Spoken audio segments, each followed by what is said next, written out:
ഇപ്പോൾ ശ്രീ വിജയകുമാർ, ഇതാ ഈ യുദ്ധത്തിൻ്റെ ഏറ്റവും ഒടുവിൽ ഇതാ ശ്രീലങ്കയിൽ ആണ് കപ്പൽ, അതായത് ശ്രീലങ്കയുടെ സമുദ്രപാതയിലാണ് കപ്പൽ ആക്രമിക്കപ്പെട്ടത് എന്ന് നമുക്കറിയാം. അപ്പോൾ ആ യുദ്ധത്തിൻ്റെ ഭീഷണി എവിടെ വരെ എത്തി നിൽക്കുന്നു എന്നതാണ്. ഈ പ്രതീക്ഷിച്ചതിനപ്പുറത്ത് അല്ലെങ്കിൽ അമേരിക്കയുടെ കൈവിട്ടു പോകുന്ന ഒരു സാഹചര്യം ഇപ്പോഴുണ്ട് എന്ന് താങ്കൾക്ക് തോന്നുന്നുണ്ടോ? ഈ യുദ്ധം ഇങ്ങനെ തന്നെ കണ്ടിന്യൂ ചെയ്യുകയാണെങ്കിൽ തീർച്ചയായിട്ടും ഇത് കൈവിട്ടു പോകുന്ന ഒരു അവസ്ഥയിലേക്ക് തന്നെയാണ് പോയിക്കൊണ്ടിരിക്കുന്നത്. മാത്രമല്ല, ഇതിൽ ചൈനയുടെ പാർട്ടിസിപ്പേഷൻ വന്നു കഴിഞ്ഞാൽ കുറെ കൂടെ യുദ്ധം ശക്തമാവാനാണ് സാധ്യത. കാരണം ചൈനയെ സംബന്ധിച്ച് ഒരു പ്രശ്നം എന്ന് വെച്ച് കഴിഞ്ഞാൽ ചൈനയാണ് ഇപ്പം ഒരു എന്താ പറയാ ഇറാന്റെ ഏറ്റവും കൂടുതൽ ഒരു എന്താ പറയാ ഈ ഓയിൽ ഇമ്പോർട്ട്സ് ഏറ്റവും കൂടുതൽ ചൈനയ്ക്ക് ആവശ്യമുള്ളത് ഇറാന്റെയാണ്. അപ്പം ചൈനയാണ്. പക്ഷേ ഇപ്പോൾ ഏറ്റവും ഒടുവിൽ വരുന്ന വിവരം അനുസരിച്ച് ചൈന ഇതിൽ ഒരു മീഡിയേറ്റർ എന്ന നിലയിൽ നിന്നുകൊണ്ടൊരു സമാധാന സാധ്യതയാണ് തുറന്നിടുന്നത് എന്നാണ് മനസ്സിലാക്കാൻ പറ്റുന്നത്. അല്ല, പക്ഷെ അവരിപ്പോ ഈ ബൈഡോ സിസ്റ്റം ഒക്കെ അവർക്ക് കൊടുത്തിട്ടുണ്ട്. അതായത് ഇപ്പൊ ഇറാന്റെ എന്താ പറയുക നാവിഗേഷൻ പോലും അവർ റിലൈ ചെയ്യുന്നത് US ഓൺ ചെയ്യുന്ന GPS ആണ്. പക്ഷെ അതിപ്പോ ബൈഡോ സിസ്റ്റത്തിലേക്ക് ചൈന അവർക്ക് അത് വേണ്ട സപ്പോർട്ട് കൊടുക്കുന്നുണ്ട്. അപ്പം പ്രോപ്പർ ആയിട്ടുള്ള എൻക്രിപ്റ്റഡ് ആയിട്ടുള്ള മാപ്പ് ഒക്കെ ഇപ്പോൾ ഇറാന്റെ കയ്യിൽ ചൈന സപ്ലൈ ചെയ്യുന്നുണ്ട്. ചൈനയാണ് ബേസിക്കലി അവിടെ ഇരുന്നുകൊണ്ട് ഇറാൻ വേണ്ട എല്ലാ കോർഡിനേറ്റ്സും കാര്യങ്ങളൊക്കെ കൊടുത്തുകൊണ്ടിരിക്കുന്നത്. അപ്പം അങ്ങനെയുള്ള സാഹചര്യത്തിലേക്ക് യുദ്ധം തിരിയുന്നുണ്ട്. പിന്നെ റഷ്യയുടെ ഓൾറെഡി ഈ പറഞ്ഞ പോലെ S-400 Su-35 ഒക്കെ ഈ എയർ ഡിഫൻസ് സിസ്റ്റം ഒക്കെ ഇറാന്റെ കയ്യിലുണ്ട്. അപ്പം ഇറാന് ഈ പറഞ്ഞ പോലെ സപ്പോർട്ട് കൂടി വന്നു കഴിഞ്ഞാൽ യുദ്ധം തീർച്ചയായിട്ടും ഒരു ഔട്ട് ഓഫ് കൺട്രോൾ പോകാനുള്ള സാധ്യത എന്തായാലും ഉണ്ട്. പിന്നെ ഇവിടെ നേരത്തെ പറഞ്ഞ പോലെ തന്നെ ഇറാനെ സംബന്ധിച്ചപ്പോഴത്തെ ഏറ്റവും വലിയ പ്രശ്നം അവിടുത്തെ ലീഡർഷിപ്പാണ്. കാരണം ലീഡർഷിപ്പിലാണ് നെക്സ്റ്റ് ലീഡർഷിപ്പ് ആരായിരിക്കും. ഇപ്പൊ അവിടെ കൺട്രോൾ ചെയ്യുന്നത് ഈ പറഞ്ഞ പോലെ ഈ കമ്മിറ്റി ഓഫ് 3 എന്ന് പറഞ്ഞവരുടെ ഒരു ലീഡർഷിപ്പ് കൗൺസിലാണ്.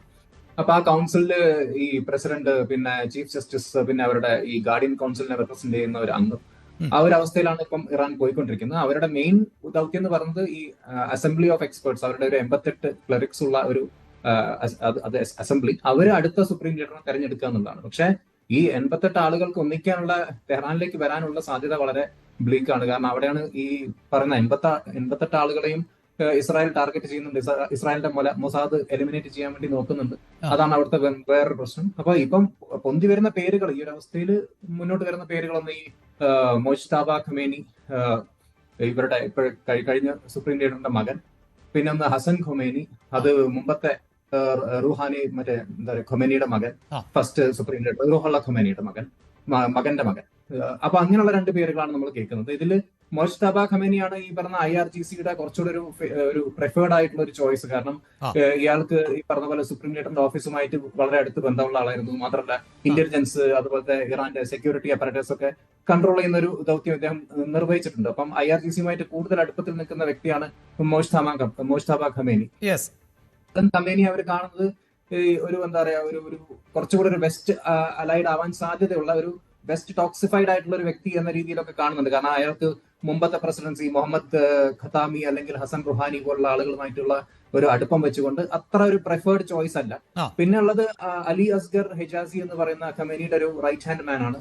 പിന്നെ പുറമെ നിന്നുകൊണ്ട് റസാ പൽവിയും വരാൻ വേണ്ടി ശ്രമിക്കുന്നുണ്ട്. പക്ഷെ റസാ പൽവിക്ക് ഇങ്ങോട്ട് വരണമെങ്കിൽ ആദ്യം IRGCയുടെ അല്ലെങ്കിൽ ഈ റെഗുലർ ആർമിയുടെ ആർത്തേഷ് എന്ന് പറയുന്നവരുടെ റെഗുലർ ആർമിയുടെ ഒരു സപ്പോർട്ട് കിട്ടണം, അല്ലെങ്കിൽ ആ ഒരു ലെവലിലേക്ക് ഇറങ്ങി ചെല്ലാൻ പറ്റണം. അത് പറ്റില്ല എന്ന് തന്നെയാണ് ഞാൻ മനസ്സിലാക്കുന്നത്. അപ്പൊ ഈ ഒരു സമയത്ത് ഇറാൻ ടോട്ടലി ഒരു എന്താ പറയാ ഒരു കെയോസിലൂടെയാണ് പോയിക്കൊണ്ടിരിക്കുന്നത്. അപ്പോൾ സ്വാഭാവികമായും മിഥുൻ, ഇവിടെ ഇതാ ഈ ഭരണകൂട മാറ്റം എന്ന ലക്ഷ്യം പരാജയപ്പെടുകയാണോ? കാരണം ഇപ്പോൾ തന്നെ ഏറ്റവും ഒടുവിലായി നമുക്ക് ലഭിക്കുന്ന വിവരങ്ങൾ അനുസരിച്ച് ഇറാഖിലെ കുർദ് വിമതരുമായി അമേരിക്ക ചർച്ച നടത്തുന്നു എന്നുള്ളതാണ്.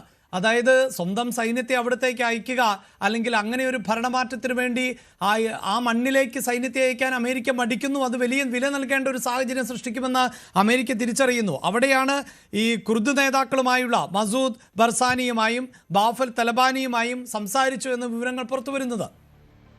അതെ, അമേരിക്ക ഇതിൽ നോക്കുന്നത് ഈ പറയുന്ന പോലെ തന്നെ ഇറാനകത്തുള്ള റിബൽ ഫോഴ്സസ് ഉണ്ടാക്കിയെടുക്കുക, അവിടെ ഈ പറഞ്ഞ കുർദുകളുടെ സപ്പോർട്ട് നേടുക, അല്ലെങ്കിൽ ഇപ്പോ എന്താ പറയുക ഉദ്ദേശിക്കുന്ന മറ്റൊരു കാര്യം വെച്ചാൽ ഒരു വെൽവെറ്റ് റവല്യൂഷൻ ഉണ്ടാക്കിയെടുക്കുക എന്നുള്ളതാണ്. ബേസിക്കലി ഈ ലോവർ ലെവലിൽ നിൽക്കുന്ന ഇറാൻ ആർമിക്കുള്ളിൽ തന്നെയുള്ള ഓഫീസേഴ്സ് അവർ ഡിഫക്ട് ചെയ്യാനുള്ള ചാൻസ് കൂടുതലാണ്. അപ്പൊ അങ്ങനെയുള്ള ഒരു വെൽവെറ്റ് റവല്യൂഷൻ ആണ് US പ്ലാൻ ചെയ്തുകൊണ്ടിരിക്കുന്നത്. അപ്പം ഇറാനിയൻ പേട്രിയറ്റ്സുമായിട്ട് മേർജ് ചെയ്യുക എന്നൊരു ഡിക്ലറേഷൻ ഇപ്പൊ ട്രംപ് നടത്തിയിട്ടുണ്ടല്ലോ IRGCയോട്.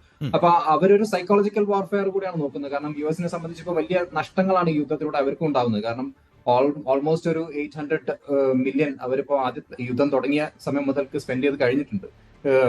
ഇസ്രായേലിനെ സംബന്ധിച്ചാണെങ്കിലും അവരുടെ ഫിനാൻസ് മിനിസ്ട്രി വലിയ രീതിയിലുള്ള നഷ്ടങ്ങൾ ഉണ്ടാവുന്നുണ്ട് എന്ന കാര്യം പുറത്തുവിട്ടിട്ടുണ്ട്. അപ്പൊ അങ്ങനെയുള്ള ഒരു വലിയ ലോസിലേക്ക് ഈ രണ്ട് രാജ്യങ്ങൾക്കും അത്യാവശ്യം നല്ല ലോസ് ഉണ്ടാവുന്നുണ്ട്. അപ്പൊ അതുകൊണ്ടാണ് ഒരു പക്ഷെ ഇവർ ഈ പറഞ്ഞ പോലെ ഒരു റിബൽ ആർമിയെ ഉള്ളിൽ നിന്ന് ഉണ്ടാക്കിയെടുക്കുക, അല്ലെങ്കിൽ ഇറാഖിൽ നിന്നുള്ള ഈ കുർദുകൾ അങ്ങനെയുള്ള ഗ്രൂപ്പ്സിനെ കൊണ്ടുള്ള ഒരു പ്രോക്സി വാർ സിറ്റുവേഷൻ ഉണ്ടാക്കിയിട്ട് അവിടെ ഒരു ഡീസ്റ്റെബിലൈസ് ചെയ്യുക എന്നുള്ളതാണ് മെയിൻ ഉദ്ദേശം. അപ്പൊ ഡീസ്റ്റെബിലൈസ് ചെയ്ത് കഴിഞ്ഞാൽ ഇവർ ആഗ്രഹിക്കുന്ന രീതിയിലുള്ള ഒരു നേതാവിനെ അവിടെ പ്രതിഷ്ഠിക്കാൻ സാധിക്കും എന്നതാണ് ഞാൻ മനസ്സിലാക്കുന്നത്. എന്തായാലും കൂടുതൽ വാർത്തകൾക്ക് news 18 Keralam YouTube channel subscribe ചെയ്യുക.